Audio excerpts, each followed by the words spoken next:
ಕಳೆದ 24 ಗಂಟೆಯಲ್ಲಿ ಭಾರತದಲ್ಲಿ ಏನಾಯಿತು? ಆರ್ಜಿಕರ್ ಆಸ್ಪತ್ರೆಯಲ್ಲಿ ಟ್ರೇನಿ ವೈದ್ಯ ಅತ್ಯಾಚಾರ, ಕೊಲೆ ಮತ್ತು ಅದರ ಹಿನ್ನೆಲೆಯಲ್ಲಿ ನಡೆದ ಬೆಳವಣಿಗೆಗಳ ಬಗ್ಗೆ ತಮ್ಮದೇ ಟಿಎಂಸಿ ಸರ್ಕಾರದ ವಿರುದ್ಧ ರಾಜ್ಯಸಭಾ ಸಂಸದ ಜವಾಹರ್ ಸಿರ್ಕಾರ್ ತಿರುಗಿಬಿದ್ದು ರಾಜೀನಾಮೆ ನೀಡಿದ್ದಾರೆ.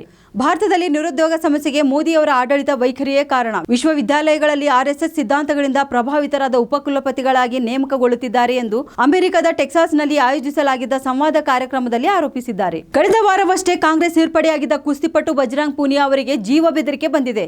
ವಾಟ್ಸ್ಆಪ್ ಸಂದೇಶ ಕಳುಹಿಸಿ ಕಾಂಗ್ರೆಸ್ ತೊರೆಯುವಂತೆ ಒತ್ತಡ ಹಾಕಲಾಗಿದೆ. ಈ ಬಗ್ಗೆ ಪೂನಿಯಾ ಪೊಲೀಸ್ ಕೇಸ್ ದಾಖಲು ಮಾಡಿದ್ದಾರೆ.